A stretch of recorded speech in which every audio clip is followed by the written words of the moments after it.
prêts à voir tout pour plaire et pourtant ils sont célibataires. Pour moi, le célibat, c'est quelque chose que j'ai choisi. Moi, j'aime les femmes en général. La vie de célibataire est très agréable, mais moi j'ai été en couple pendant 30 ans, j'aime le couple. Je veux construire ma vie, avoir des enfants, me marier. Mais pourquoi ne trouvent-ils pas chaussures à leurs pieds? Je tombe pas amoureux. Quand j'entends mes amis me parler de l'amour, c'est vraiment quelque chose qui m'épate et que je ne connais pas. Les filles sortaient avec moi, juste par d'intérêt. En fait, c'était juste, voilà, coucher avec moi, on va dire, excusez-moi. Tu as la chance que les filles veulent que coucher et tu n'en profites pas. Finiront-ils par dénicher la perle rare? La première chose que je regarde, c'est les jambes. D'ailleurs, vous avez des très belles jambes. Non, mais vous êtes charmant en même temps, parce que... Bon, écoutez, on va peut-être vous laisser tous les deux. Non, je mesure pas 1m75. Hein.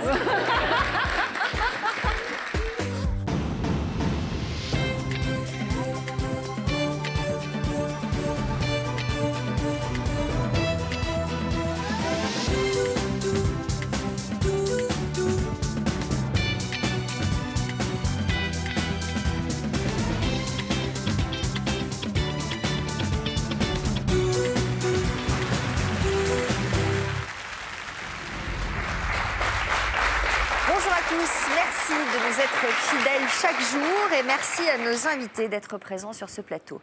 Les hommes que je reçois aujourd'hui ont entre 27 et 73 ans et ont en apparence tout pour rendre une femme heureuse. Ils sont séduisants, ont une bonne situation, des qualités relationnelles et pourtant, ils sont célibataires.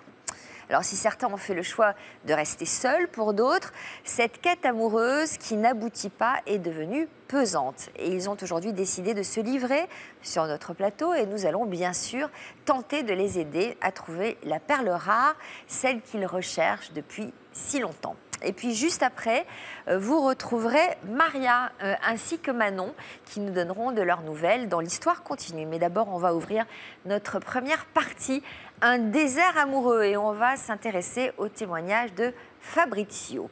Bonjour. Vous avez 27 ans et vous êtes ce qu'on pourrait appeler un beau gosse. Vous êtes d'accord ? Ouais. Il est d'accord. Quel mot vous utiliseriez pour décrire votre parcours amoureux? Alors, tristesse. Tristesse. Et vous, un beau gosse comme vous dites tristesse. Et déception. Mais pourquoi? Qu'est-ce qui se passe alors? Je ne sais pas justement. C'est ça le point. Vous êtes célibataire depuis combien de temps? Depuis 1 an et demi. Jusque-là, vous aviez eu une relation durable? Oui. Combien de temps? Pendant 1 an et demi. Donc, et depuis, plus rien? Plus rien, non. Pourquoi ça vous inquiète, ce célibat? Parce que, en fait, moi, je veux construire ma vie. Je veux quand même avoir des enfants, me marier, enfin, construire tout ce que... Vous avez 27 ans, vous avez le temps? Ben, moi, je veux pas m'amuser, je veux quand même construire, c'est maintenant que... Vous ne vous êtes jamais amusé? On s'est plus amusé avec moi que moi, je me suis amusé avec les... Bon, alors on va remonter aux prémices de votre vie amoureuse. Quel genre de garçon étiez-vous avec les filles au moment de l'adolescence, par exemple? Donc, j'ai commencé à partir de 18 ans de sortir avec une fille. Grâce à un ami, en fait, c'était dans un match de foot, en amateur. Et vous jouiez? Vous étiez sur le terrain? Sur le terrain, oui. Ouais. Et juste après, en fait, il y avait une fille que apparemment je lui plaisais. Et qui me plaisait aussi. Ouais. Et en fait, mon ami, grâce à mon ami, ils nous ont collé les têtes et on s'est embrassés. Ah, comme ça? Voilà. Parce que je suis quand même un petit timide, on va dire. Ah bon? Oui. Vous êtes timide? Oui. Pourquoi? Ça se voit pas, mais je suis timide. Bah si, ça se voit un peu. Ah, d'accord. D'où ça vient, cette timidité? Alors ça, je sais pas du tout. Vous aviez quel âge, là, sur cette image? Là, je commence à avoir 18, c'est ça? C'était peut-être le moment que vous nous décrivez? C'est ça, oui. Alors, vous gardez quel souvenir de cet instant où on vous a rapproché les têtes et où vous êtes embrassés? Alors, c'était... moi, j'ai embrassé, donc j'ai eu quand même des frissons. C'était la première fois que j'ai eu quand même ça. Et Et d'après la fille, apparemment, j'embrassais bien. Alors, c'était encore plus... j'étais plus content. Et alors, vous êtes allé plus loin? Ben, en fait, ça a duré, allez, maxi une semaine. Ouais. Et elle m'a quitté, envoyé un petit texto, c'est fini. Pour quelle raison? J'ai pas eu de raison Elle précise. ne vous a pas donné d'explication? Non, Vous étiez allé plus loin qu'un baiser? non, non. Bon. Donc ça vous a déçu? Déçu, bon, ben, parce que je venais de commencer, enfin, c'est une expérience. Et après... Mais comment ça se fait que vous ayez attendu si longtemps avant d'embrasser une fille? Ben, parce qu'en fait, j'avais peur. Je me suis dit, comment on fait pour embrasser une fille? Je pensais qu'il fallait avoir un diplôme. Hein. Un diplôme. Remarquez, parfois ça ferait pas de mal hein, de faire passer des examens dans ce domaine. Voilà, on ne sait jamais. Hein. Bon, et cette personne ne vous a pas donné d'explication? Vous étiez un peu trop collant, un peu trop après elle, ou au contraire pas assez? Je devais être plus collant, on va dire, parce que quand même, j'étais... ça y est. Vous l'appeliez plusieurs fois par jour? Oui. Trop peut-être? Oui, oui, parce que je suis quand même jaloux. Hein. Je suis beaucoup jaloux. Donc, ouais.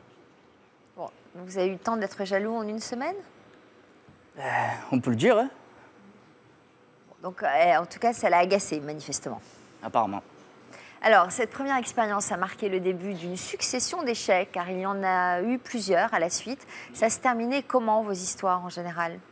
Ben, en fait, c'est... Bon, ben, je sortais avec la fille, mais en fait, elle sortait avec moi juste en fait, c'était juste...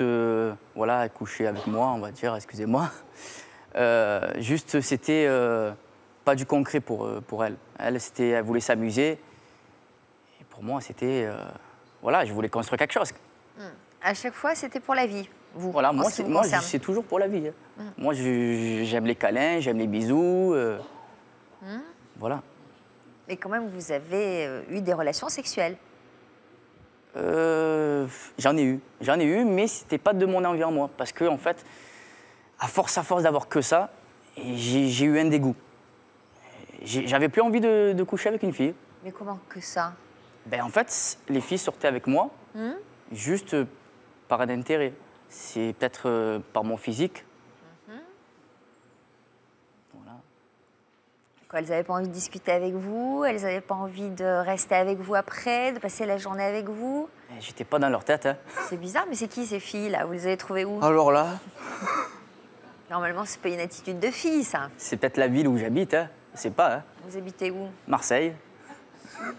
Je te rassure de suite, c'est pas la ville. Ah, C'est d'accord. pas la ville, vous aussi? Ah bon? Non, non, c'est pas la ville. Ah, mais alors donc les filles changent de comportement, alors? Je pense que ça doit peut-être venir de moi-même. Mais est-ce que vous leur parliez? Est-ce que vous faisiez en sorte de les retenir? De les intéresser? Oui, oui, mais bon, après, comme on dit, quand on fait un début, on fait toujours des erreurs. Ouais. On est trop jaloux, on veut trop faire, il y a... Voilà. Donc après, j'ai jamais su à la fin c'était quoi exactement.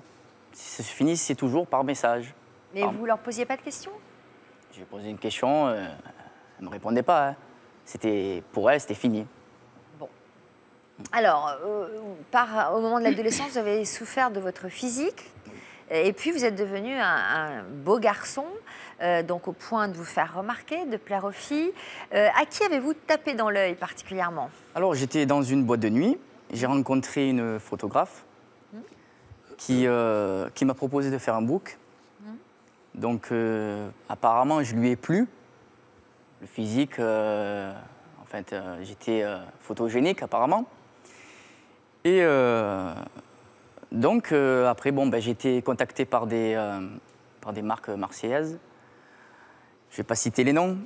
Et voilà, donc après, ça a commencé de prendre de l'ampleur pour moi. C'était quand même... Voilà, je commençais à me faire beau. Donc là, on vous voit sur cette photo. Magnifique. Voilà. Bon, alors, ce nouveau métier dans le mannequinat a eu des conséquences pour le moins inattendues, puisque en 2011, vous avez fait la rencontre de celle qui allait changer la donne. quel genre de relation vous avez vécu avec cette jeune femme? Alors franchement, c'était une fille, j'ai quand même un peu d'émotion là. C'était une fille en fait que, bon ben, je me suis mis avec sans le vouloir. C'était pas trop une fille qui me plaisait physiquement, mais à force, bon ben, on était H24 ensemble, 7 jours sur 7. Et je me suis attaché à la personne. Alors pourquoi elle ne vous plaisait pas physiquement? Parce qu'en fait, après, il y a un style de filles qu'on aime, mais Qui c'était... vous aimez, vous? Quel genre? Quel genre? Alors, moi, il faut qu'elle soit fine. La première chose que je regarde, c'est les jambes.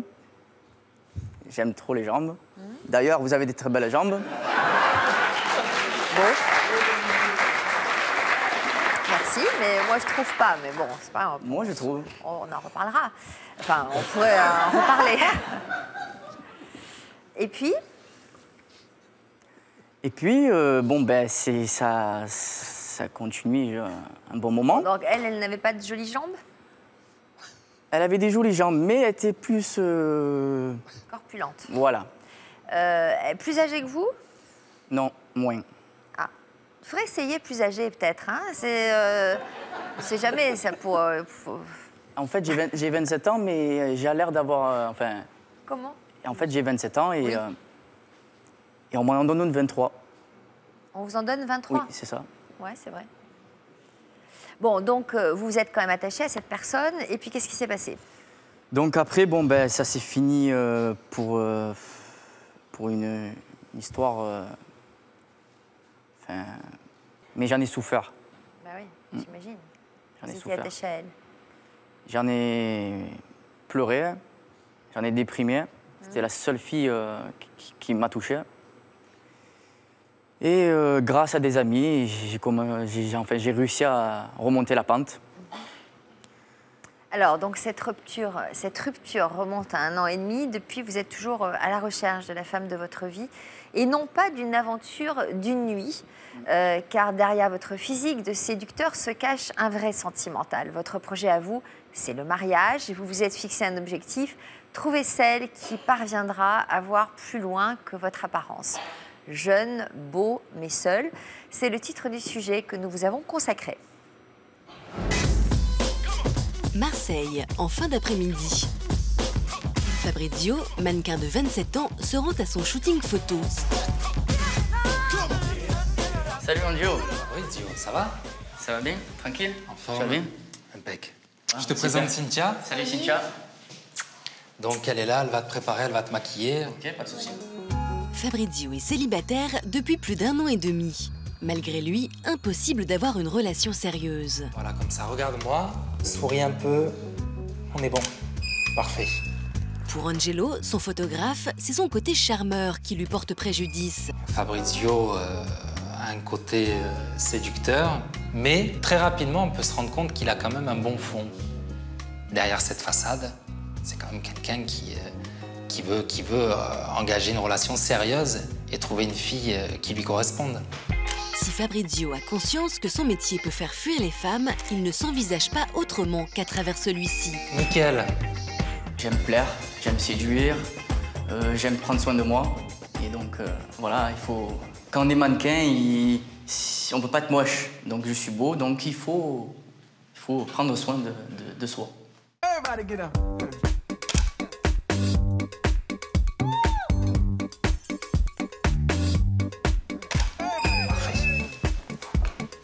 Voilà, regarde un peu.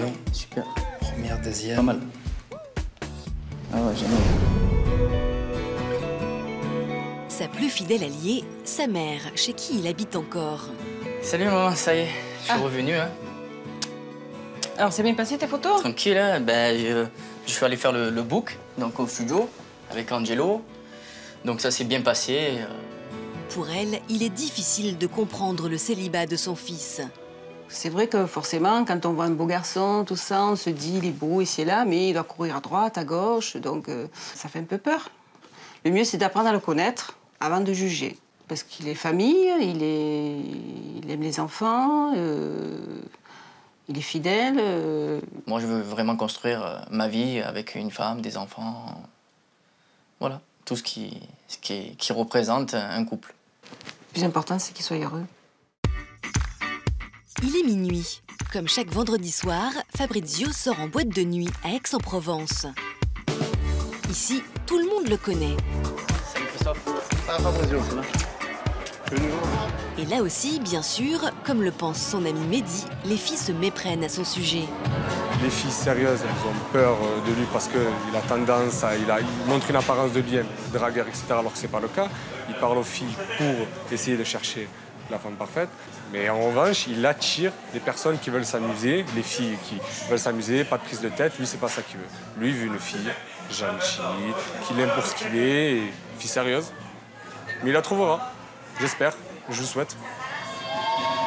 Et ces femmes, justement, qu'est-ce qu'elles en pensent? Parce qu'il a trop de filles autour de lui. Trop de filles. On le voit tout le temps arriver avec des filles différentes au bras, donc il n'inspire pas trop les garçons sérieux. Et moi, je veux quelque chose de sérieux. Je veux construire une famille. C'est ce que je recherche. J'ai 27 ans. 27 ans. Eh oui. Oui, t'as l'âge de te casser. Voilà. Je me suis dit 28 là. Et c'est très l'heure, ça y est. Ça viendra. Mais en attendant de trouver son âme sœur, Fabrizio a encore envie de s'amuser.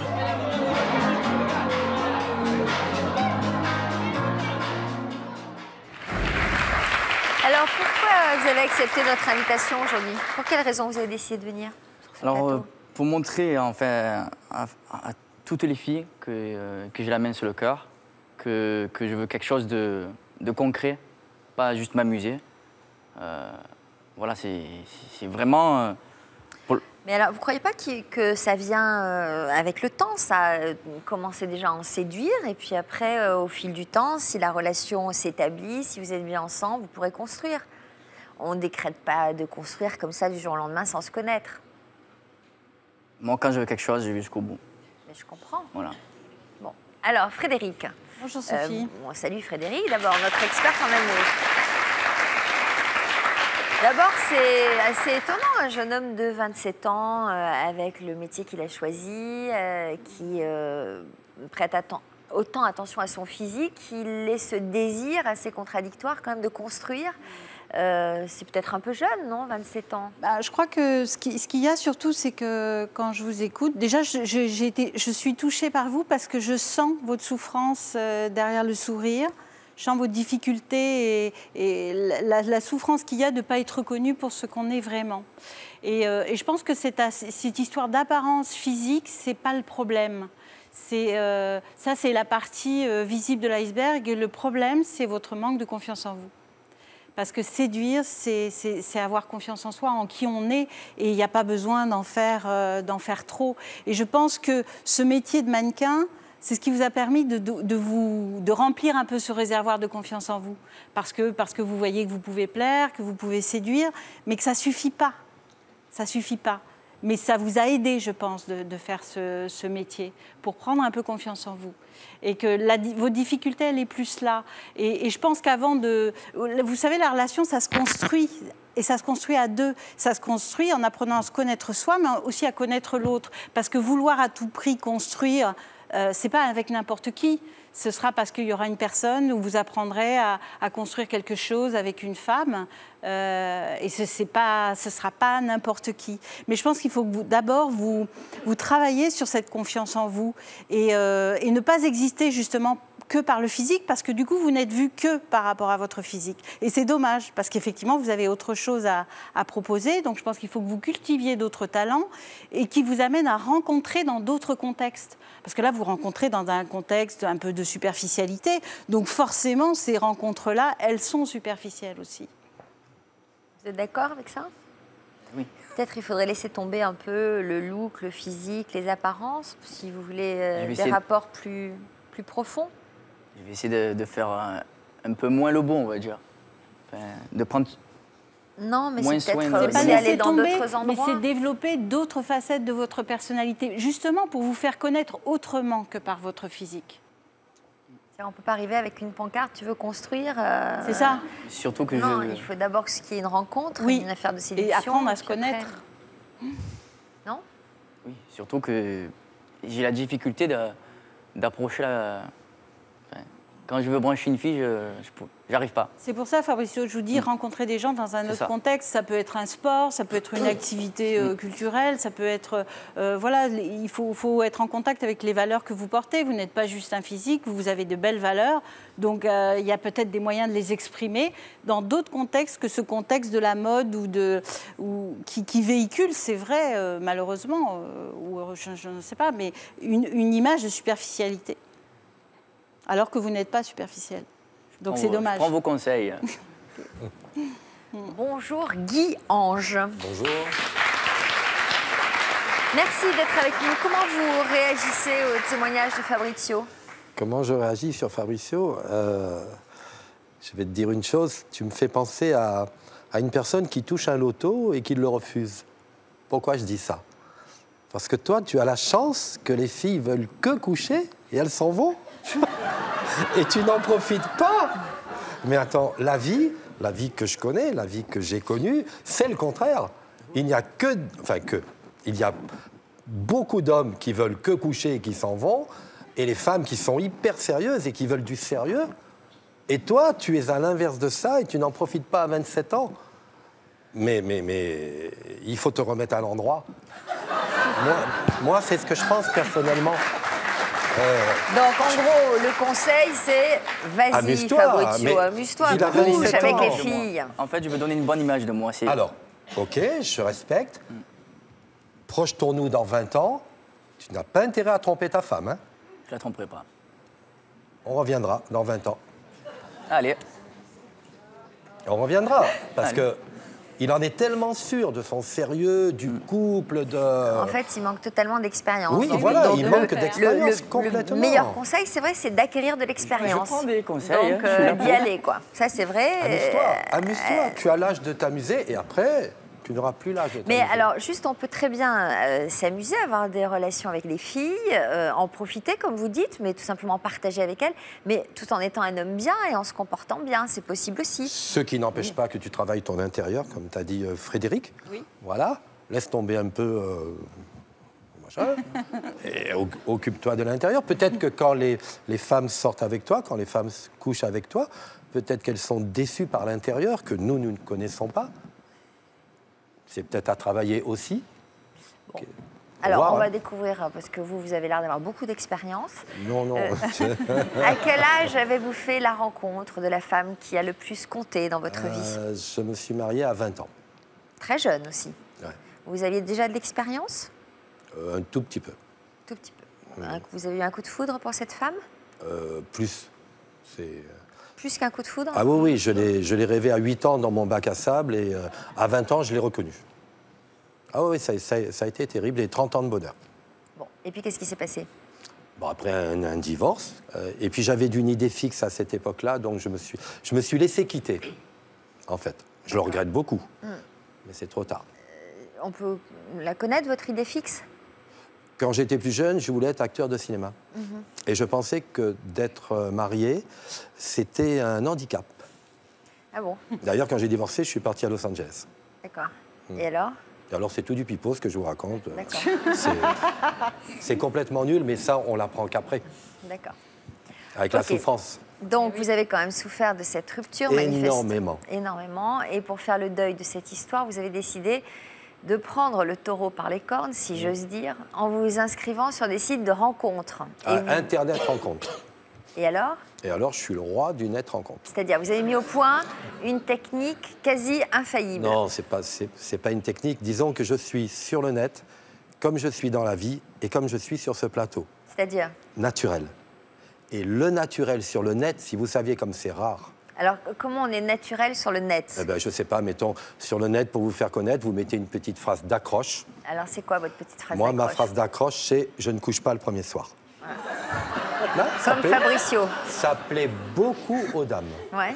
Enfin un qui ne pense pas qu'à ça. Voilà. Tu vois, c'est vrai, c'est vrai. Voilà. Enfin un qui ne pense pas qu'à ça. Et de là, on peut discuter et approfondir. Et voilà. Bon, bah, vous voyez Fabrizio, vous avez toutes vos chances alors. Il vient de la même ville que moi. Hein. Ouais. Bon, alors, vers quel genre de femme vous dirigez-vous? Vous dirigiez-vous? Vous paraît que vous aviez un là est le problème. Profil type. Eh oui. Là est le problème, et j'ai vraiment, vraiment besoin de Frédéric, parce que à la limite, j'ai honte de ce que je vais vous dire. J'en suis pas du tout fier. Mais vraiment. Hein. Bah, qu'est-ce que vous allez me dire? Que j'ai un genre de femme et j'arrive pas à m'en défaire. Et ce genre de femme, je l'ai eu pendant 30 ans. Pourquoi vous avez honte?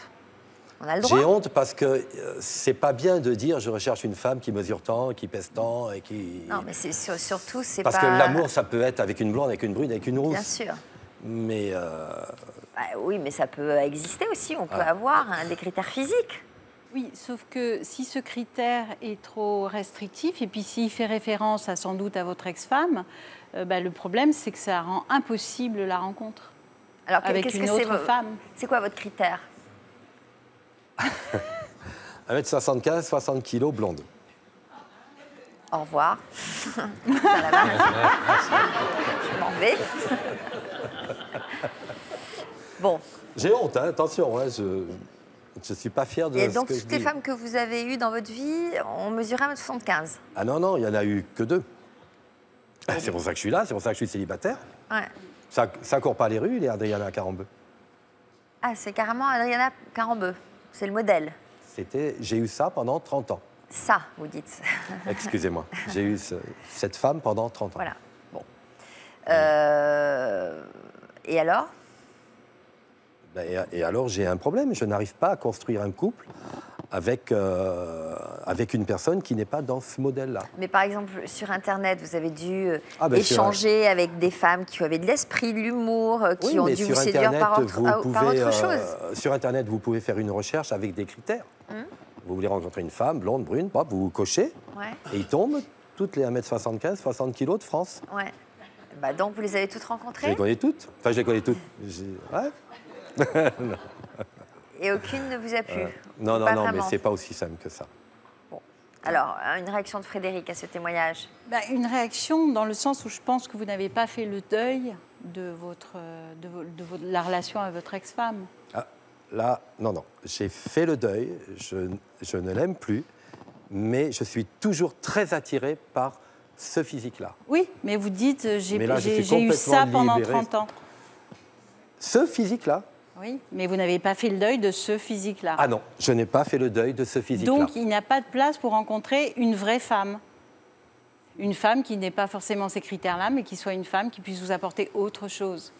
Aujourd'hui, je dois reconnaître que non. Eh oui. Donc, forcément, vous êtes prisonnier de ce système, vous êtes figé là-dedans. Oui. Et ça vous empêche de rencontrer. Mais ça peut être aussi un mécanisme de défense que vous avez mis en place, parce que la rencontre peut être apeurante. Vous avez aussi peut-être peur de souffrir, je ne sais pas.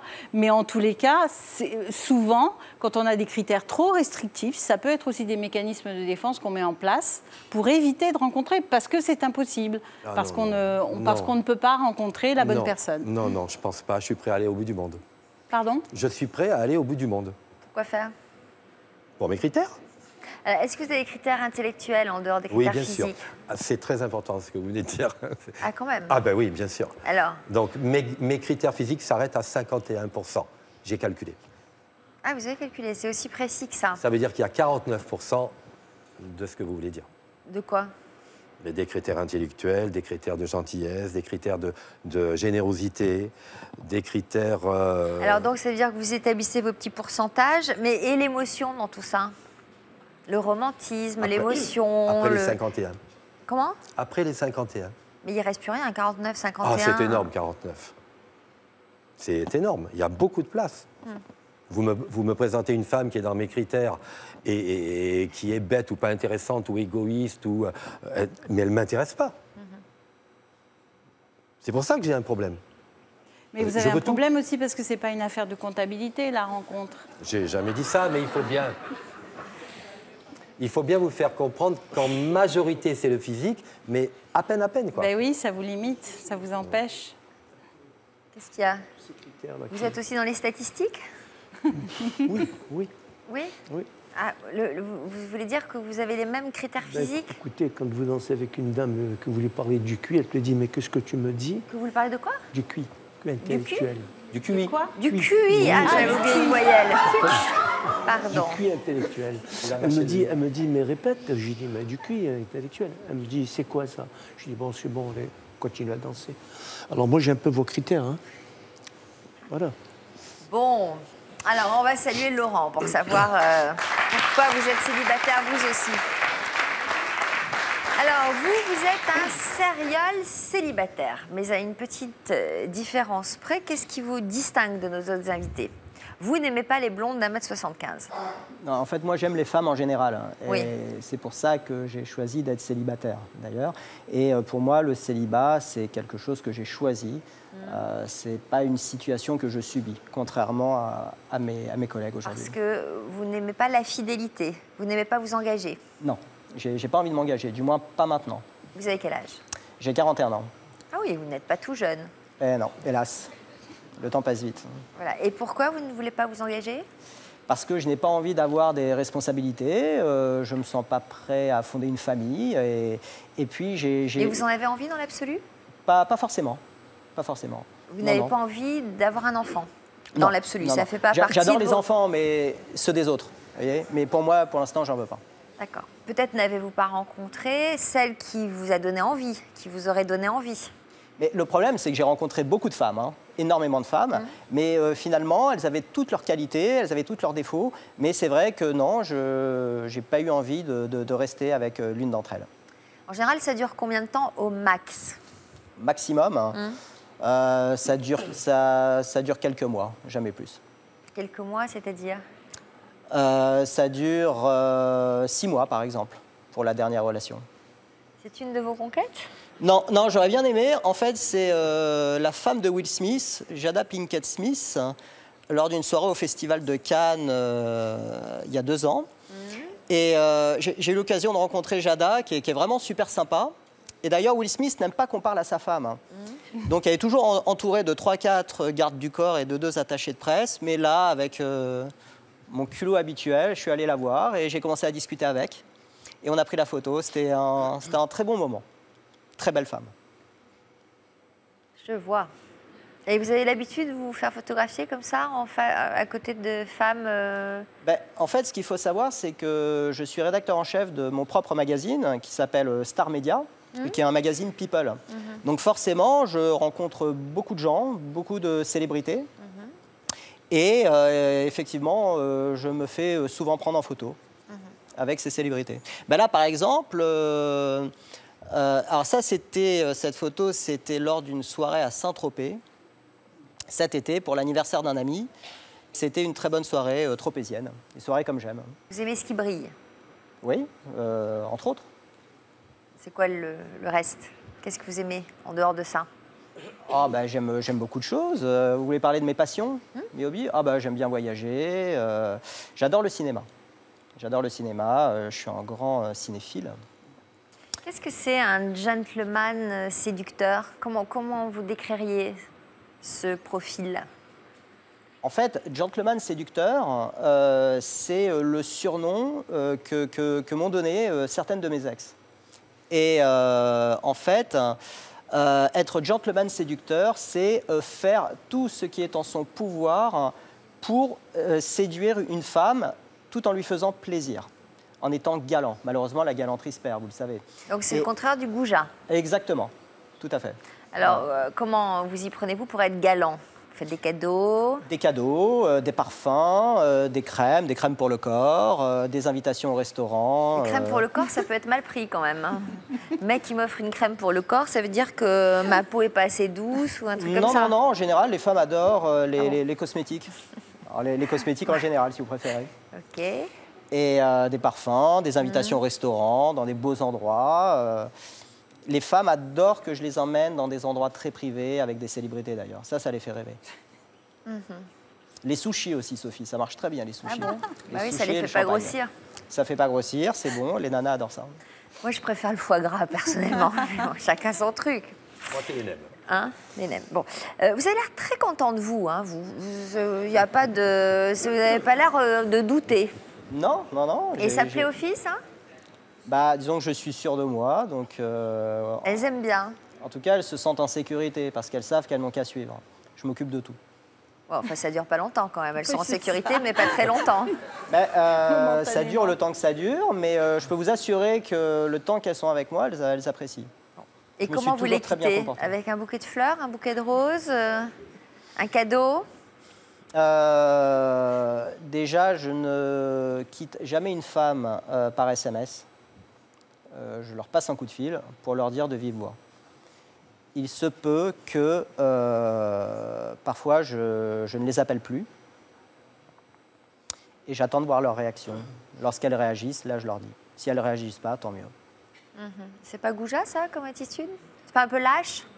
Ah non, non, pas du tout, parce que finalement je m'adapte à ce que ressent la personne. Voilà, donc quand elle a besoin d'explications, je lui en donne, mais je suis toujours très gentil et toujours très délicat. Et pourquoi vous les quittez en général? Parce que vous vous lassez ou parce que vous avez peur qu'elles se projettent, qu'elles aient envie de construire? Vous avez peur qu'elles vous trouvent trop bien, donc qu'elles s'accrochent un peu trop? C'est pas ça, c'est que le problème, lorsque je suis depuis trop longtemps avec une de ces femmes, vous lassez. Je me lasse, exactement. Et, ouais. Et alors en général, quand vous êtes avec elles, c'est du 24 heures sur 24? Non. Donc même si vous les voyez peu, vous vous lassez? Oui. Et ça vous rend heureux, ce type de vie? En tout cas, ça me convient personnellement, ça me convient professionnellement. Pour l'instant, je n'y vois que des avantages. Soit que vous ne parvenez pas à résister lorsque la tentation se présente, oui. Soit que vous êtes tellement altruiste que vous pensez à la personne qui partagerait votre vie et vous n'avez pas envie de lui faire du mal. Exactement. Je vais dire qu'il y a ces deux facettes qui sont assez contradictoires, mais finalement, lorsqu'on les réunit, c'est assez logique, oui. C'est plutôt honnête comme attitude, au moins d'être conscient de ça. Frédéric, qu'en pensez-vous? Moi, je pense que ça cache autre chose. C'est-à-dire que ce besoin, que vous avez un besoin presque pathologique de séduire. Parce que vous parlez des femmes. Il n'y a pas de place pour une femme. Voilà, dans sa réalité, c'est les femmes en général. Et ce besoin-là, souvent, ça traduit un immense besoin d'être rassuré. D'être rassuré sur sa capacité à susciter de l'intérêt ou de l'amour chez les femmes. Parce que vous êtes dans une forme de... On peut appeler ça du donjoanisme. Vous vous reconnaissez dans les propos de Frédéric? Non. Bon. Non. Par contre, ce qui m'a interpellé, c'est le terme de donjuanisme. Peut-être vous pourriez développer et nous en dire plus, parce que ça m'intéresse. Le donjuanisme, c'est un besoin pathologique de séduire. C'est un peu ce dans quoi je trouve que vous êtes. Parce que vous n'êtes pas dans l'intérêt de rencontrer une femme. Vous voulez rencontrer toutes les femmes, mais sans avoir vraiment des personnes en face de vous. Ce sont des plastiques, des femmes très belles, mais la femme, là-dedans, elle n'existe pas. C'est dans ce sens-là que je parlais de donjuanisme. D'accord. C'est super intéressant. Il vous est arrivé... Ah, c'est vrai. Il vous est arrivé de tomber amoureux? Non. C'est ça? Jamais? Non, je ne tombe pas amoureux. Pourquoi? Je ne sais pas. Pour l'instant, je ne suis jamais tombé amoureux. Quand j'entends mes amis me parler de l'amour, c'est vraiment quelque chose qui m'épate et que je ne connais pas. Mais quoi, vous l'interdisez? Non, c'est un état. Je ne tombe pas amoureux. C'est un état de fait. C'est comme ça. Ah, bien sûr, j'ai des coups de... Comment? C'est parce qu'il est trop haut.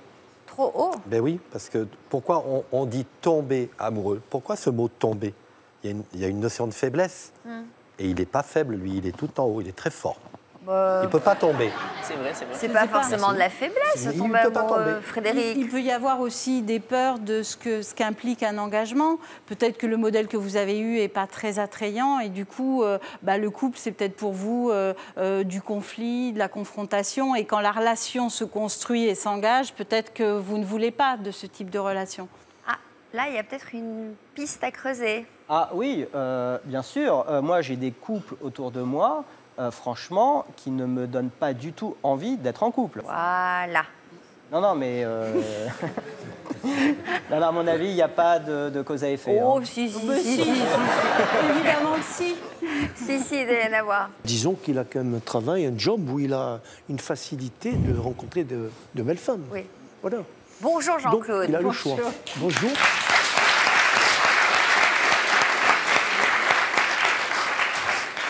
Alors, vous avez J'ai le droit de dire votre âge? Oh, moi, vous pouvez le dire, j'ai rien à cacher. D'accord, 73 ans. Ouais.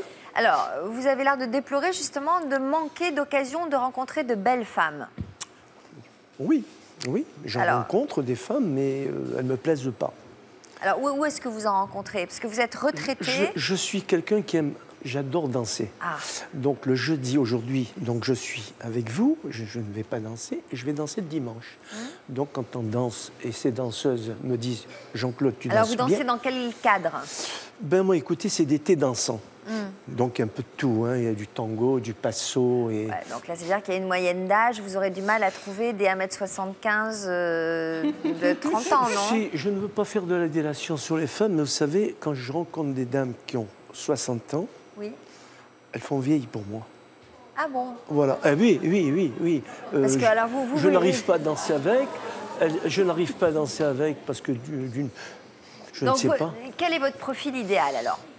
Mon profil idéal, vous savez, si je vous cite des noms de femmes comme vous, comme Laurence Ferrari, comme, vous voyez, des dames, j'aime bien les blondes, qu'elles soient minces, grandes, comme disait monsieur.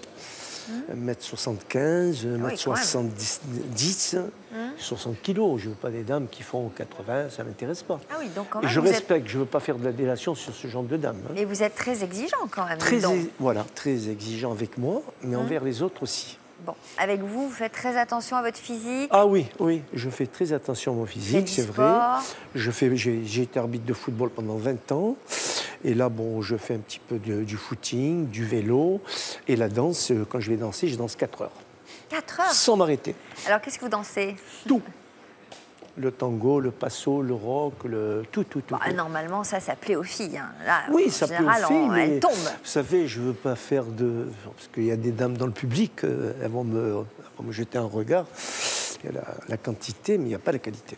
Et moi, ce que je recherche, c'est la qualité. Voilà. Et qu'est-ce qui ne va pas en général? Qu'est-ce qui vous manque?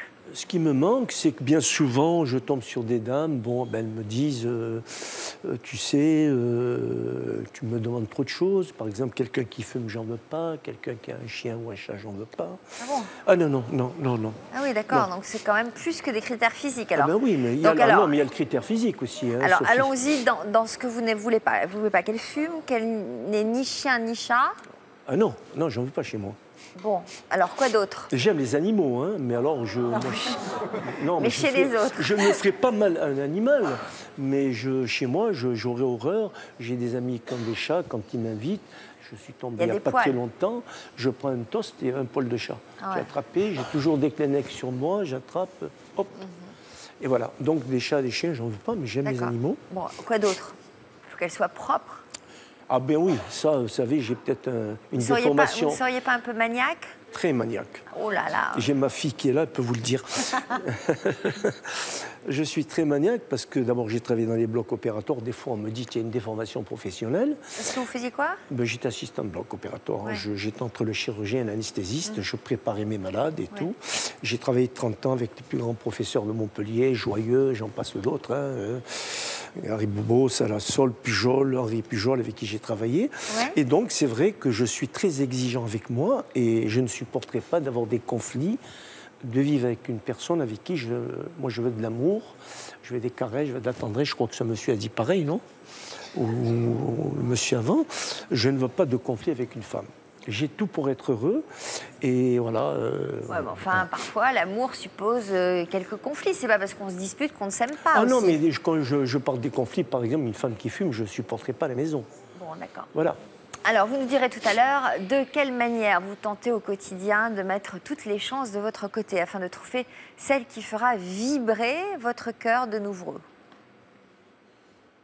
Bon, écoutez, je peux rencontrer demain quelqu'un. Oui. Il suffit que la personne, d'abord physiquement, me plaise. Oui, enfin, il faut beaucoup de qualité quand même. Il faut peut-être s'ouvrir un petit peu à l'opportunité. Vous savez, on ne peut pas tout accepter parce qu'on est seul. Moi, je suis bien seul. Hein. Je veux dire, j'ai une vie très... Oui, enfin, vous êtes quand même sur notre plateau aujourd'hui. Oui, donc, vous nous raconterez tout à l'heure qui pourrait faire battre à nouveau votre cœur. Mais avant, voici quelques messages de la rédaction. À tout de suite. D'accord. Comme nos invités, vous pouvez nous raconter votre histoire. Votre conjoint a toujours été très dépensier ou au contraire très économe et vous ne supportez plus la situation.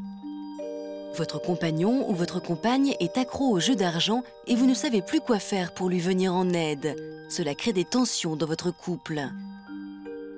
Votre conjoint a contracté de nombreux crédits dans votre dos. Aujourd'hui séparés, vous êtes criblés de dettes par sa faute. À cause de votre rapport compliqué à l'argent, votre conjoint a fini par vous quitter. Après avoir rencontré de gros problèmes financiers, votre couple n'a pas tenu, ou à l'inverse, vous en êtes ressorti plus fort. Pour nous raconter votre histoire, contactez notre équipe au 0820 16 30 15 ou connectez-vous sur le site de France 2, rubrique Toute une histoire. Quand Jean-Luc Delarue l'avait reçu en 2007, Alison venait de se faire opérer d'une tumeur au cerveau. Aujourd'hui, dans l'histoire continue, elle revient nous donner de bonnes nouvelles. Je suis plus du tout inquiet pour ta tumeur. Le risque qu'elle revienne, aujourd'hui, il est très proche de 0. Et c'est désormais sereinement qu'elle envisage l'avenir. Au futur et puis c'est la bonne nouvelle, ouais. Comme nos invités, vous pouvez nous raconter votre histoire. Après des années de mal-être, vous avez décidé de subir une opération pour changer de sexe et être enfin en accord avec vous-même. Vous êtes en plein processus de modification corporelle, mais votre entourage ne comprend pas votre choix. Vous avez vécu votre changement de sexe comme une deuxième naissance et aujourd'hui, vous vous acceptez pleinement. Vous aviez placé beaucoup d'espoir dans votre transformation physique, mais depuis que vous avez franchi le pas, vous ne savez plus vraiment qui vous êtes. Pour nous raconter votre histoire, contactez notre équipe au 0820 16 30 15 ou connectez-vous sur le site de France 2, rubrique Toute une histoire. C'est la suite de notre émission. Les hommes que je reçois aujourd'hui sont tous des cœurs à prendre et ne lésinent pas sur les moyens pour trouver chaussures à leurs pieds. Mais voilà, pas facile de trouver la perle rare lorsqu'on est trop beau ou trop exigeant. On va ouvrir à présent la seconde partie de notre émission, en quête de la femme parfaite. Et nous allons reprendre le cours de l'histoire de Fabrizio, qui est trop beau. Et qui a du mal à trouver une fille qui s'intéresse à autre chose qu'à son physique. C'est ça votre problème. C'est ça. Et comme le soulignait Guillange, il y a beaucoup d'hommes que ça contenterait, mais pas vous. Alors il serait temps d'accepter cette idée-là et peut-être allez-vous trouver la perle rare parmi ces femmes-là, non? J'espère, parce que bon, voilà. Hein. Est-ce que vous avez eu l'impression de progresser dans votre tête depuis le début de cette émission? Progresser, j'ai pris des conseils. Oui. Donc voilà, il faut laisser le temps d'infuser, voilà. que ça plutôt prenne la place dans le cerveau. Voilà. Guillange, dans votre cas, la femme parfaite doit être grande, blonde, avec de belles formes, mais à force d'être trop exigeant, eh bien, vous êtes quand même célibataire depuis 8 ans. Ça veut dire quoi? Il y a eu des conquêtes depuis 8 ans. Oui, j'ai eu 3 histoires. Qui ont duré chacune combien de temps? 2 ans, 2, 4, 6. Et pour quelle raison ça s'est terminé à chaque fois? La première, c'était pour une scène de jalousie que j'ai eue. Étant célibataire, je n'ai pas supporté. Et les autres, parce que je ne voulais pas finir ma vie avec cette personne. Tout simplement. Il vous manquait quoi? Il manquait des critères physiques. Des critères physiques? Sinon, les autres y étaient un peu, oui. Les 49% y étaient, il manquait les quelques 51. pourcentages physiques. Ouais. Très bien. Est-ce que cette solitude vous pèse? Oui, bien sûr, j'aimerais bien refaire un couple. Bon, la vie de célibataire est très agréable, mais moi j'ai été en couple pendant 30 ans, j'aime le couple. Mais disons que quand on fait un couple à 20 ans, c'est pas comme quand on veut en refaire un après les 50 ans. Aujourd'hui, je veux un couple sans mensonge. Donc dire l'extrême vérité à 50 ans, c'est pas évident. Donc, en suis-je capable de refaire un couple de 30 ans? Je sais pas. Ce qui dit hors de question que je mente. Chose que je me permettais un tout petit peu avant. Pas trop, mais un petit peu. Ça veut dire quoi? Vous aviez des aventures? Disons que je cachais des choses qui n'étaient pas très agréables. Alors que maintenant, je dis tout. Dans ma vie, je dis tout. À quel moment ça vous manque le plus? d'être en couple? De ne pas être en couple, c'est quand je dors seul. D'ailleurs, je dors jamais seul, je dors avec un traversin entre les jambes. Ben oui. Non, non, c'est vrai. Quand je dors seul, je prends le traversin, je le mets entre les jambes. Un lit faisant 1m80, je suis dans mon critère. Et je dors comme ça. Vous enlacez le traversin? Oui, je le reconnais. Quels sont vos atouts principaux, selon vous? Je ne voudrais pas paraître prétentieux, mais je suis un amour d'homme.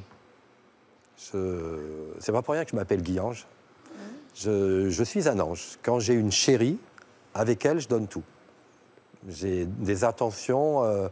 Je cherche vraiment par rapport à la personne ce qui lui ferait plaisir. Et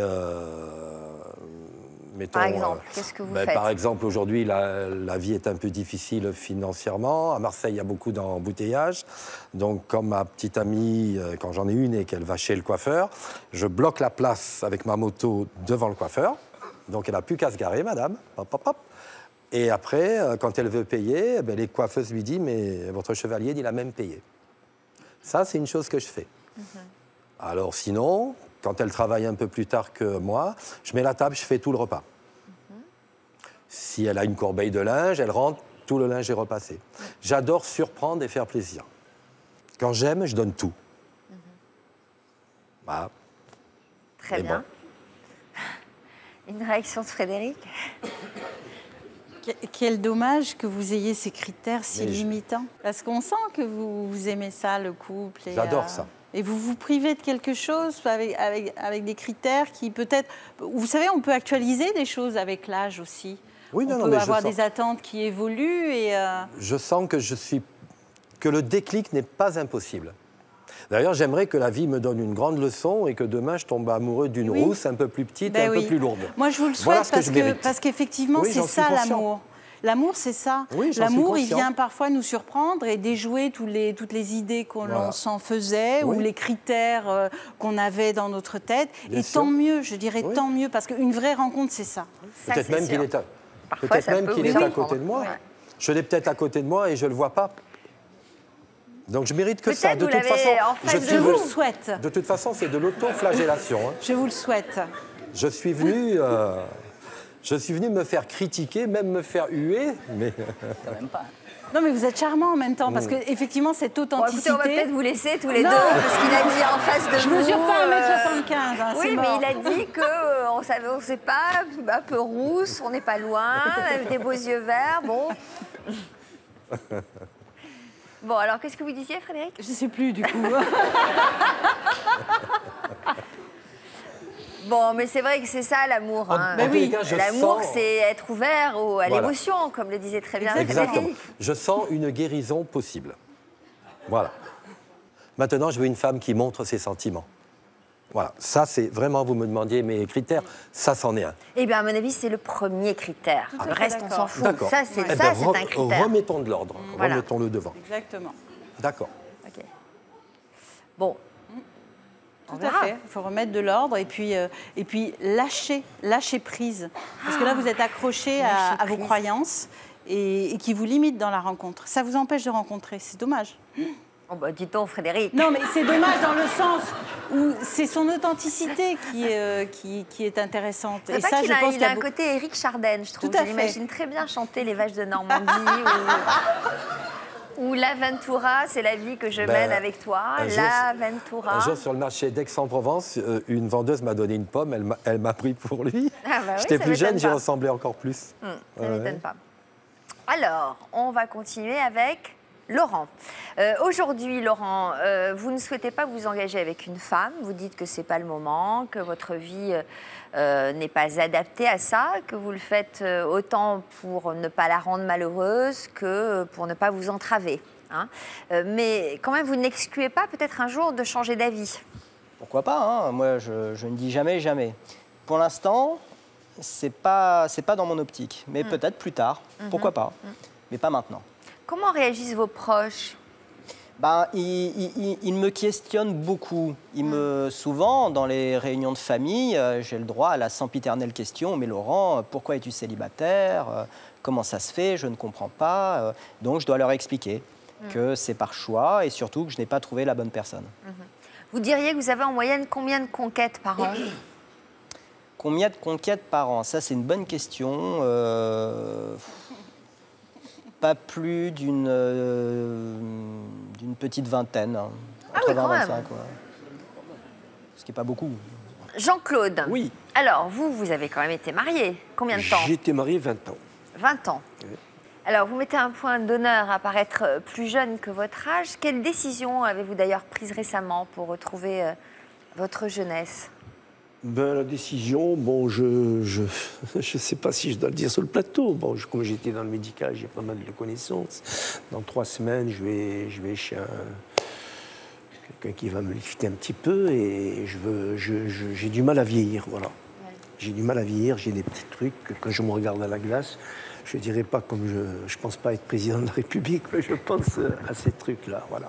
J'ai 2 petits trucs qui m'agacent énormément. D'accord. Voilà. Donc vous allez y remédier. Exactement. Quel est votre point fort niveau drague, selon vous? Oh, niveau drague, vous savez, je suis quelqu'un qui n'a pas, disons, j'accoste facilement quelqu'un et je parle très facilement, j'ai engagé une conversation toujours avec un énorme respect pour la femme. Et puis, comme disait ce monsieur encore, je suis très galant, je suis convivial, voilà. Avant de rentrer dans ma voiture... Quels sont vos défauts, alors?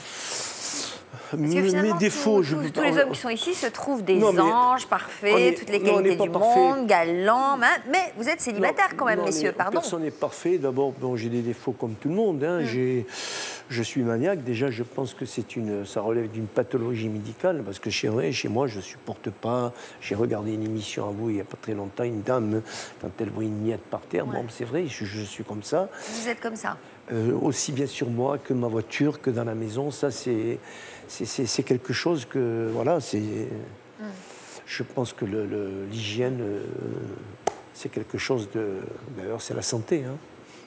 Voilà, prendre soin de soi, c'est la santé.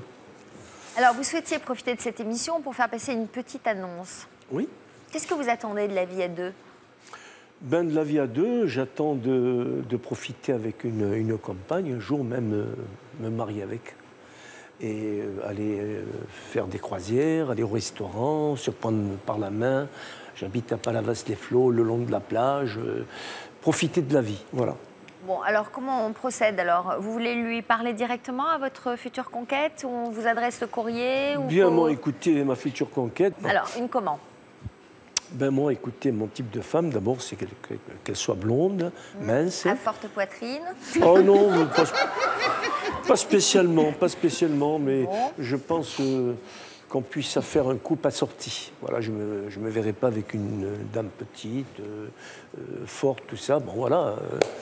Très bien. Voilà. Bon, bah écoutez, on vous adressera les courriers. J'espère qu'on aura l'occasion de vous recevoir sur le plateau de l'Histoire continue avec de bonnes nouvelles à nous annoncer.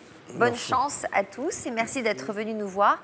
Frédéric, à bientôt. Il est temps à présent d'ouvrir la deuxième partie de notre émission, un rendez-vous que j'affectionne tout particulièrement.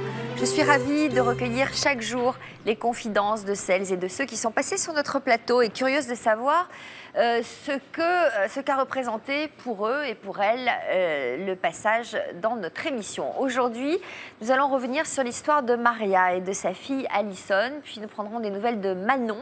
Ces femmes vont nous montrer que pour elles, bien sûr, l'histoire continue. Bonjour à toutes les deux. Bonjour. Merci d'avoir accepté cette nouvelle invitation. Je vais commencer avec vous. Maria, Jean-Luc Delarue, vous avez reçu le 24 mai 2007 dans une émission intitulée « Le courage des enfants face au cancer ». Nous avions alors fait la connaissance de votre fille Alison, qui avait 14 ans à l'époque. De quoi souffrait-elle exactement? D'une tumeur à l'hypophyse, un crânio-pharyngiome. Comment vous êtes-vous rendu compte qu'elle était malade? Alors, au mois d'avril de la même année, en 2004, je l'avais emmenée à l'hôpital pour un horrible mal de tête. Ça faisait 15 jours, on était en vacances. Et donc, je l'ai emmenée et ils m'ont dit non, il n'y a rien, bon, rentrez chez vous. Au mois d'août de la même année, je suis partie en vacances 2 mois. Je l'ai laissée chez sa grand-mère. Et pendant ce mois, le premier mois, bon, elle avait mal à la tête, mais sans plus. Et le deuxième mois, là, elle a souffert d'énormes migraines. J'ai demandé à une amie qu'elle me la ramène sur la France. Et sur le chemin, sur la route, elle a fait un malaise. est tombée dans les pommes. Et puis, elle a été emmenée d'urgence à Necker, qui ont diagnostiqué qu'elle avait un épanchement d'eau dans la tête, qu'ils ont opéré tout de suite le soir même, qu'ils ont enlevé. En enlevant l'eau, ils ont découvert une kyste. Et derrière le kyste, il y avait la tumeur encore de cachet. Donc, ils ont enlevé le kyste le soir même. Et ils ont dit, bon, on opérera dans 2 mois. Et en ayant enlevé le kyste qui écrasait le nerf optique, elle est devenue aveugle. Pendant quelque temps, elle est devenue aveugle parce que le kyste comprimait le nerf optique. Et là, dans l'urgence, c'est tombé le week-end. Le lundi, elle a été réopérée une 2e fois pour enlever la tumeur. Alors, à 14 ans, votre fille n'acceptait pas les changements de son corps liés à la maladie. Et c'est justement pour se sentir mieux comprise par ses camarades qu'Alison avait fait la démarche de venir sur notre plateau. C'était il y a 6 ans. Je vous propose tout de suite de revoir un extrait de son passage dans Toute une histoire. Et puis, tout de suite après, on découvrira quel chemin elle a parcouru depuis.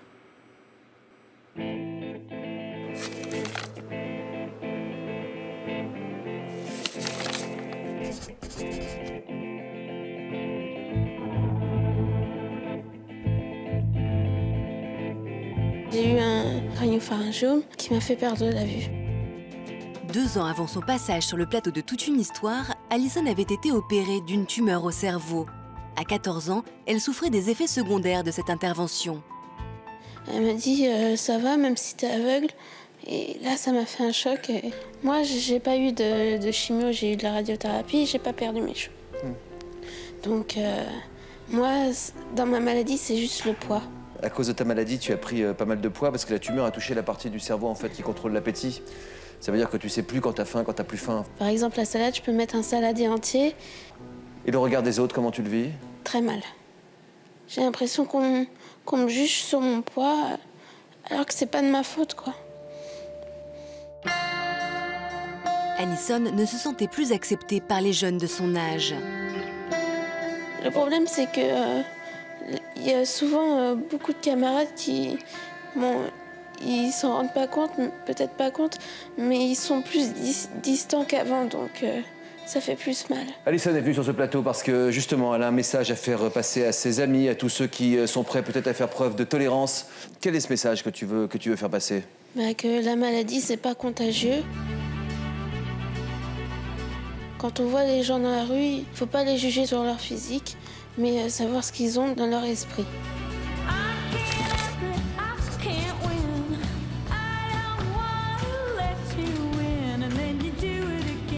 Six ans après l'émission, nous retrouvons Alison. Nous l'avions quittée adolescente, c'est aujourd'hui une femme de 20 ans qui poursuit son combat. J'ai quand même assez évolué, mais dans le bon sens. Car Alison subit toujours les effets secondaires de ses anciens traitements. Mais elle a su progressivement trouver les clés pour surmonter ses complexes et sortir de son isolement. Les années qui ont suivi l'émission, je me suis fait faire un bypass. Ça a été un peu concluant. Au lycée, j'ai eu une auxiliaire de vie scolaire pour m'aider à l'école qui m'a permis de m'ouvrir. J'ai commencé aussi à créer mes bijoux qui m'a permis aussi de m'ouvrir vers les autres. C'est surtout ces étapes-là qui m'aident à aller mieux dans ma tête. Et Alison attend tout particulièrement de franchir une autre étape importante. Elle devait patienter 10 ans pour être sûre d'être guérie de sa tumeur, un délai qui arrive bientôt à son terme. En fait, je vais voir le docteur Grill au centre de cancérologie. Il va me dire si vraiment tout est bien fini. C'est une porte qui se ferme et une autre qui s'ouvre. Et ce rendez-vous, c'est plein d'espoir. Stani, l'ancienne auxiliaire de vie scolaire d'Alison, et Maria, sa mère, ont toutes deux aidé la jeune fille lorsqu'elle était au plus mal. À 14 ans, c'était la petite fille qui rentrait, qui s'enfermait dans son monde, qui était dans sa chambre. Elle évitait tout contact. J'ai connu Alison il y a maintenant 5 ans. Elle était très fragile, elle était très réservée. Elle avait la peur de l'autre, la peur du regard de l'autre. parce qu'effectivement, elle avait des formes. Donc ça lui faisait très peur. Elle avait peur d'être jugée. Elle n'a jamais accepté sa prise de poids. Je crois qu'au fond d'elle, elle ne l'a jamais accepté. Malgré tout, Stani et Maria ont vu Alison faire des efforts pour s'ouvrir aux autres. Depuis 1 an et demi, elle a fait le bypass, donc elle a perdu 30 et quelques kilos déjà, et elle se sent beaucoup mieux dans sa peau. Ça l'a fait énormément évoluer, parce qu'elle s'est sentie plus femme. Elle portait des pantalons très longs, noirs, des pulls longs, noirs ou marrons. Maintenant, elle met des couleurs, elle met des décolletés. Oui, elle se féminise et puis elle a plus peur, elle a plus honte. Maintenant, c'est elle qui va vers les autres. Et ça, c'est génial. Et aujourd'hui, l'entourage d'Alison remarque les progrès que la jeune fille a réussi à faire ces dernières années. J'avais très, très peur. Je ne pensais pas qu'elle s'ouvrirait aussi vite, aussi bien. Elle s'est acharnée et elle a réussi. Et maintenant, c'est une belle jeune fille. Elle est plus ouverte, quelque part, c'est ça. Heureuse et ouverte.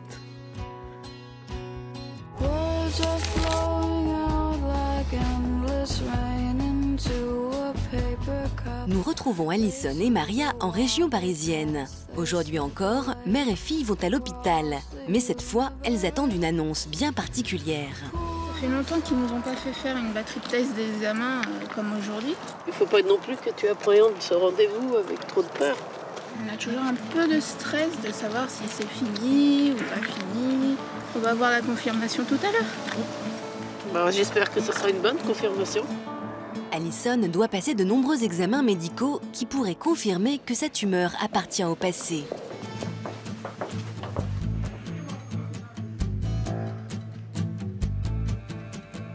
Les examens s'enchaînent, aucun répit pour Alison. Pour la thyroïde, il n'y a pas de problème. Et à la fin de la journée, c'est le moment de connaître les résultats tant attendus. Résultats donnés par le docteur Grill, le médecin qui la suit depuis près de 10 ans. Je suis plus du tout inquiet pour ta tumeur. On sait que c'est des maladies qu'il faut surveiller très longtemps, mais le risque qu'elles reviennent, aujourd'hui, il est très proche de 0. Donc on est dans une situation où on s'occupe du reste. Et le reste, c'est important parce que ta maladie, elle a entraîné beaucoup de conséquences néfastes pour ta santé. C'est un jour pas comme les autres, parce que la consultation, elle se fait à 3, parce qu'on est dans ce qu'on appelle une consultation de transition. Transition parce que tu vas passer d'un suivi exclusivement pédiatrique, ce qui était fait par moi jusqu'ici, à un suivi mixte à la fois par un pédiatre et par un médecin généraliste, un médecin d'adulte. À partir d'aujourd'hui, Alison aura moins d'examens. L'équipe médicale ne se concentrera que sur le traitement des séquelles qui lui posent problème au quotidien, comme son poids et sa malvoyance. On va te demander de continuer à surveiller ton IRM cérébral, mais au lieu de le faire tous les ans comme tu le faisais jusqu'à présent, on va passer à tous les 3 ans dans un premier temps. Ça me fait plaisir que vous me disiez que la confirmation, que c'est fini, que le risque est minime, on va dire. Je vous remercie de m'avoir suivi toutes ces années. Vous allez me manquer quand même. C'est gentil.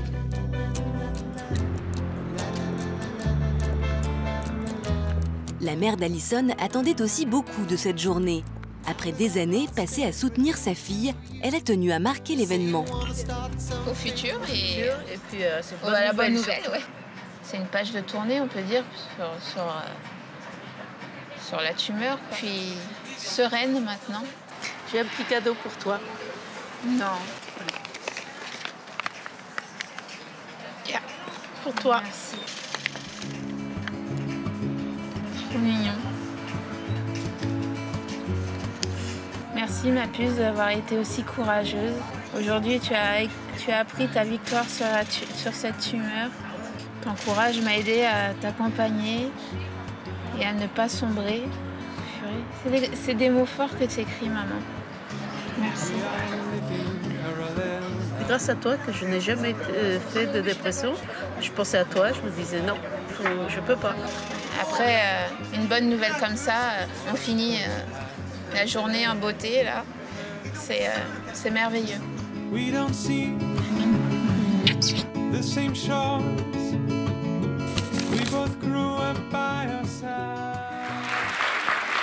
Beaucoup d'émotions pour Alison qui nous a rejoints. Bonjour. Et sa maman Maria. Vous avez traversé des moments difficiles, douloureux.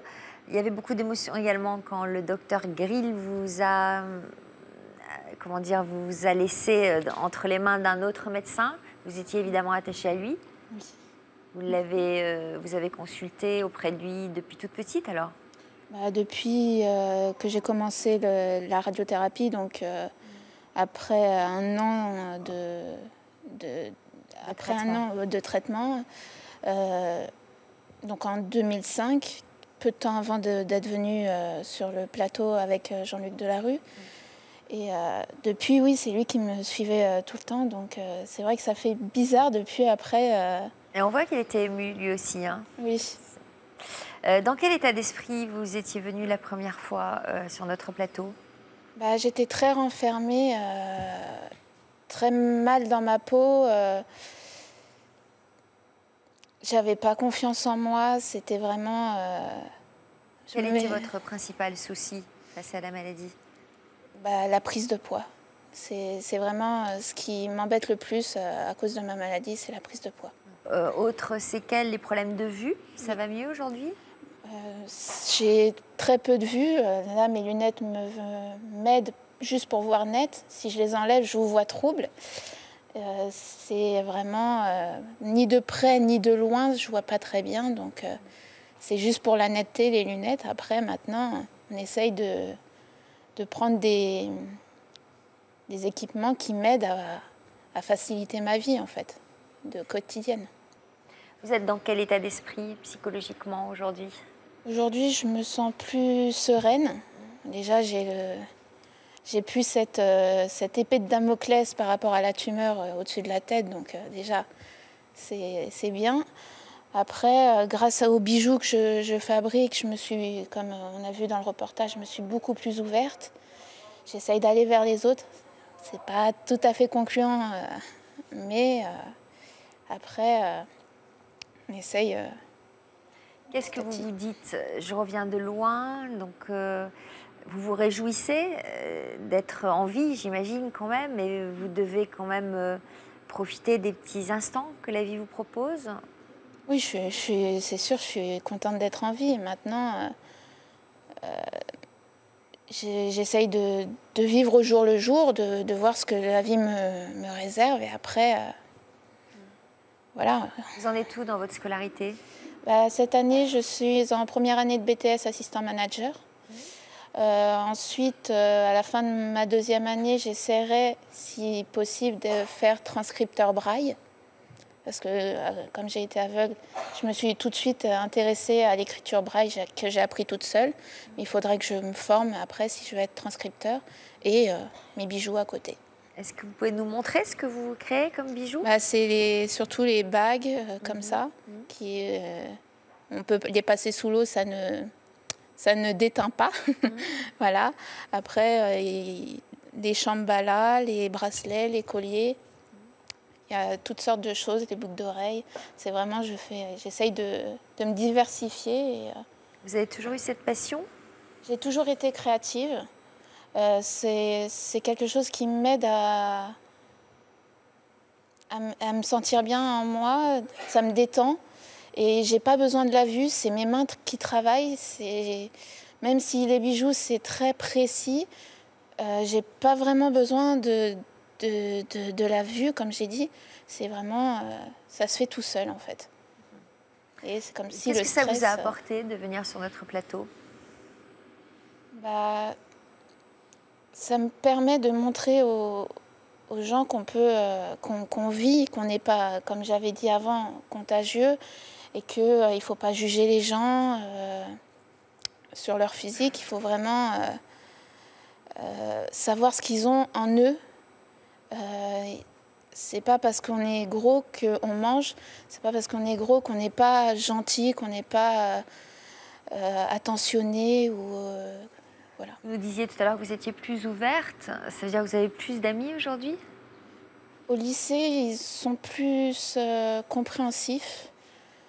Dans ma classe, ça va. Après, c'est vrai que j'irai pas vers les autres. Je suis encore un peu timide, trop timide. Mais il n'y a aucun problème pour que les gens viennent vers moi. Je parle sans problème. Alors qu'avant, même si on venait vers moi, j'étais très En tout cas, je salue votre présence, que vous n'allez pas vers les autres, vous êtes timide, vous êtes quand même venu sur ce plateau, revenu sur ce plateau. Donc on vous souhaite plein de bonnes choses pour l'avenir et de pouvoir réussir dans votre passion, de pouvoir peut-être monter votre propre entreprise. Merci d'être revenu. Il est temps à présent de revenir sur l'histoire de Manon. Le 19 juin dernier, je vous avais reçu avec votre compagnon dans une émission intitulée « On se connaissait à peine, mais on a fait un bébé ».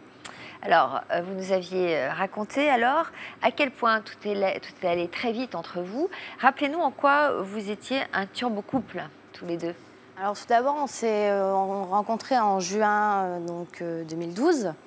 On s'est mis ensemble en août 2012. Et une semaine après, on a eu tous les rapports, etc. Et ensuite, j'ai arrêté ma pilule le 3 septembre. Et le 17, j'étais enceinte. Mais c'était voulu? Vous Oui, vouliez c'était absolument voulu. avoir un bébé aussi vite? Oui, oui, voilà. Ça vous a pas angoissé, cette idée-là? Non, en fait, dès qu'on s'est mis ensemble, on a déjà commencé à parler de famille. Et du coup, tout de suite, j'ai arrêté ma pilule. Et en fait, on ne pensait pas non plus que ça allait arriver si vite. Vous aviez quel âge, vous? J'avais 20 ans, enfin 19. Alors, lorsque vous étiez venu sur notre plateau, vous étiez enceinte de 8 mois et demi et vous étiez à peine en train d'apprendre à connaître le père de votre enfant. Alors, comment votre tout jeune couple a-t-il résisté? Alors, c'est ce que nous allons découvrir tout de suite en images. Notre première fois, c'était le 28 août. Le 3 septembre, j'ai arrêté ma pilule et le 17, je suis tombée enceinte. Il y a 5 mois, Manon et Raphaël étaient venus nous faire part de leur histoire d'amour peu commune. 2 semaines seulement après leur rencontre, le couple décidait de faire un enfant. On se connaissait à peine, mais c'était une envie partagée. Du coup, on s'est lancé. On n'a pas hésité avant de faire cet enfant. Non, pas du tout. Sur le plateau, Frédéric Farigou avait alors expliqué les dangers encourus par le jeune couple qui se connaissait à peine. Dans ce genre de relation, c'est comme s'il manquait les fondations. Parce qu'on ne se connaît pas suffisamment. Et les fondations d'un couple, c'est l'intimité qu'on a créée avec l'autre. Et toute cette intimité créée, c'est ce qui va faire que, justement, quand il va y avoir des bouleversements, quand il va y avoir des difficultés dans le couple, on va résister plus facilement parce qu'on a ces fondations. Mais Manon, enceinte de 8 mois, et Raphaël avaient une totale confiance en leur amour. Leur envie de fonder une famille était plus forte que tout. Vous êtes sûr que c'est la femme de votre vie? Enfin, vous avez intérêt à remarquer. Hein. C'est une évidence maintenant, et en plus, ça se concrétise avec un enfant. 5 mois après l'émission, c'est à Tourcoing que nous retrouvons Manon et Raphaël. Ils sont devenus les heureux parents d'une petite fille. On vous présente Juliana, qui va bientôt avoir 5 mois. Plus beau bébé du monde. Je fais des grimaces.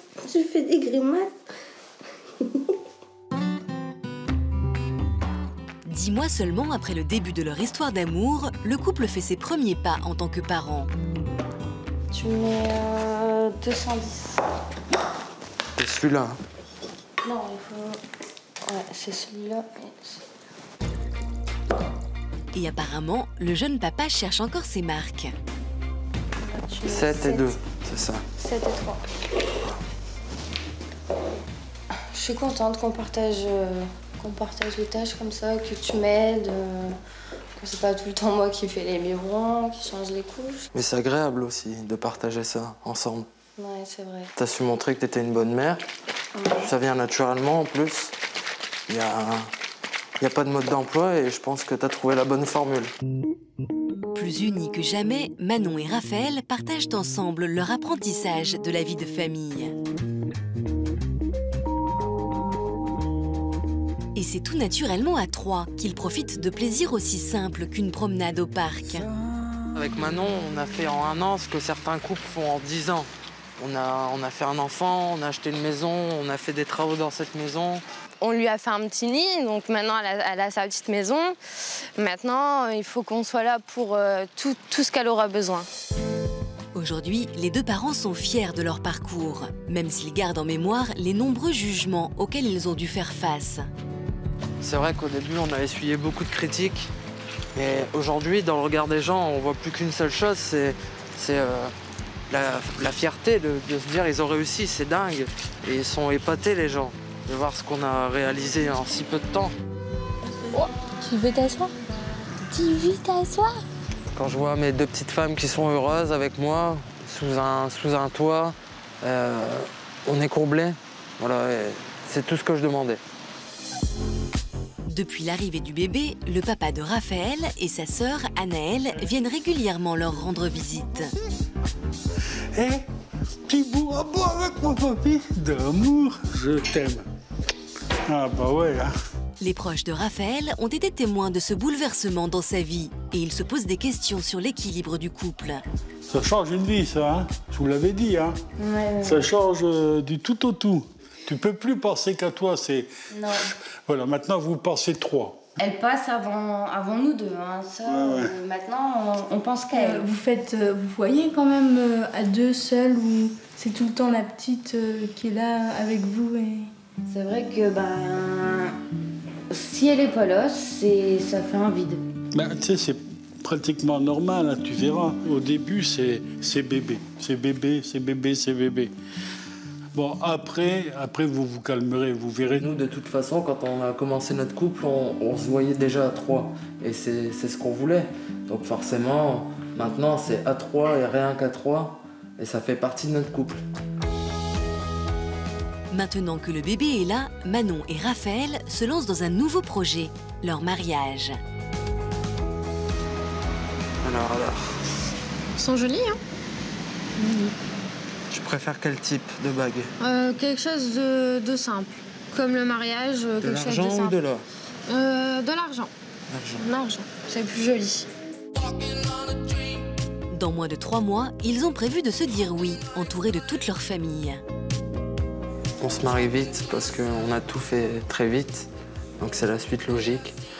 Et on attend ça avec impatience. Là, on a hâte de se marier. C'est la concrétisation de notre union.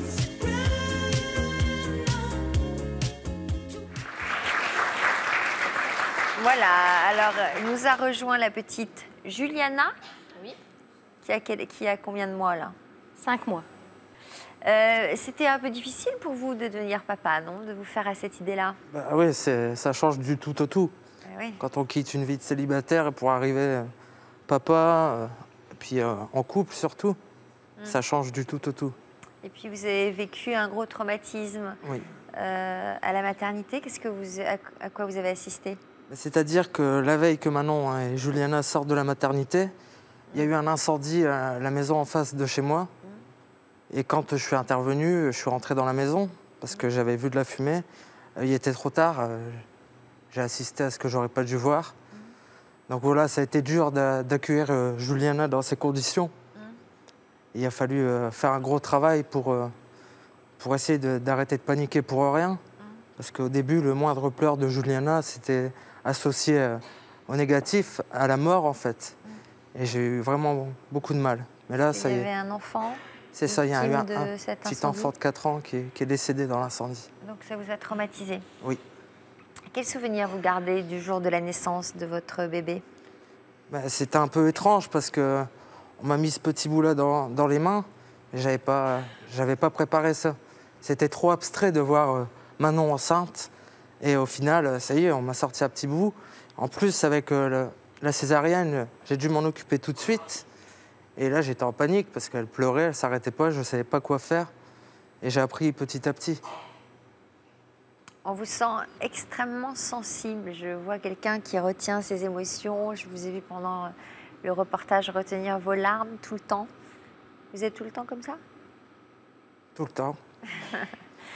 Vous avez gagné en maturité depuis la dernière fois? Énormément, oui. Énormément. C'est le fait d'être papa? Je pense, ouais. Le fait d'être papa, on a fondé une famille, on a aussi fondé un foyer. Parce qu'à la suite du reportage, pendant le reportage, on avait acheté une maison. Ouais. Il a fallu y aller quoi, pour faire un beau petit nid à notre chérie. Et maintenant, c'est fait. Ça, les travaux, que la maison soit jolie. Voilà, c'est ça. C'est les travaux surtout. Pourquoi elle pleure comme ça, sa maman? C'est plein d'émotions de voir qu'elle est là. Que j'ai eu un accouchement très difficile. J'ai mis 48 heures pour accoucher. Pour finir, j'ai eu une césarienne d'urgence, donc j'ai eu très mal. Elle s'est très mal passée, la césarienne, donc...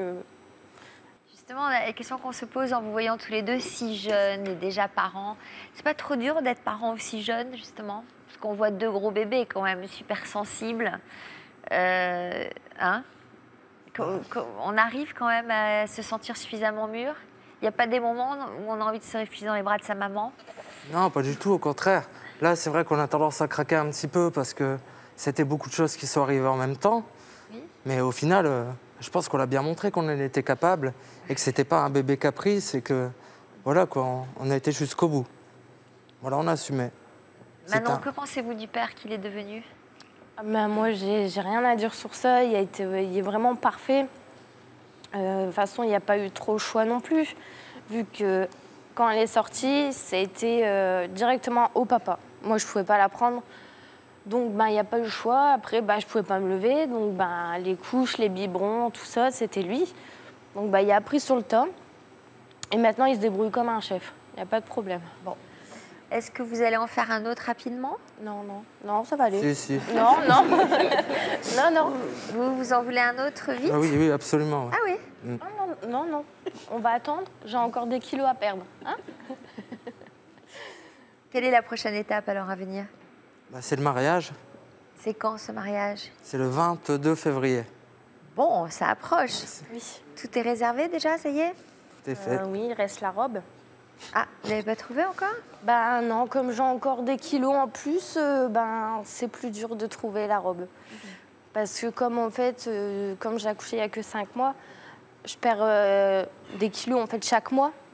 Donc il faut aussi prévoir que dans 3 mois, j'en aurai aussi en moins des kilos. Donc c'est embêtant. Il faut attendre encore un peu. Voilà, on attend.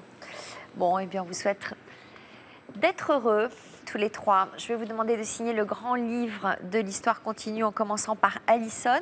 Avant, je voudrais vous offrir ça. Oh, merci. Voilà. C'est gentil, c'est vous qui l'avez fait alors? Oui. Alors, comment ça s'appelle? C'est un collier que... Je n'ai pas donné de nom encore à mes colliers, mais bon, voilà. Très bien. Là, ils vont râler parce que ça va arriver pile poil sur mon micro. Merci beaucoup. De rien. Merci à tous. Merci de votre fidélité. À bientôt pour d'autres témoignages. Tout de suite, le sommaire de notre prochaine émission. Bon après-midi sur France 2.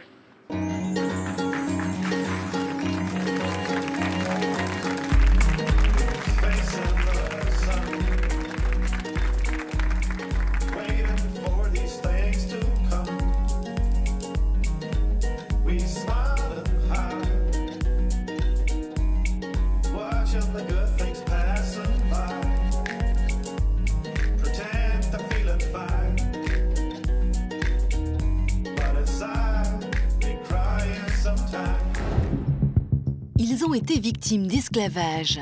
Au sein d'une famille d'accueil, j'étais la boniche en fait de toute la famille. Je faisais le ménage, à manger, tout en fait. Je faisais ma mère. 3 semaines après, il me demande d'aller travailler pour lui. Travailler sur le trottoir.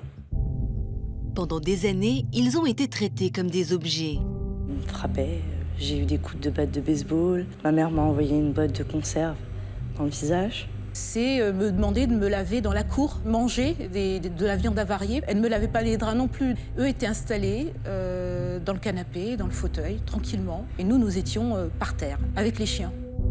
80, 120 hommes par jour, Sophie. J'ai accepté pour pas mourir, mais c'était pas qu'un cauchemar. Mais comment ont-ils échappé à leur bourreau? Il faut que je m'en aille. C'est tout ce que je me suis dit. Si jamais ils arrivent à m'attraper avant que j'arrive à partir, j'étais morte. Je me suis levée, je l'ai regardé droit dans les yeux. Je me dis qu'il aille se faire voir. Plus jamais j'y donnerai un centime, Sophie. Et vous êtes fière de ce plus jamais? Je suis très fier de mon plus jamais. Aujourd'hui, ils font tout pour se reconstruire. On la reconnaît pas. Elle a retrouvé son sourire. Enfin, ça y est, j'ai confiance en moi, je sais qui je suis et je peux me dire que je m'aime. You're a part-time lover and a full-time friend. The monkey on your back is the latest trend. I don't see what anyone can see.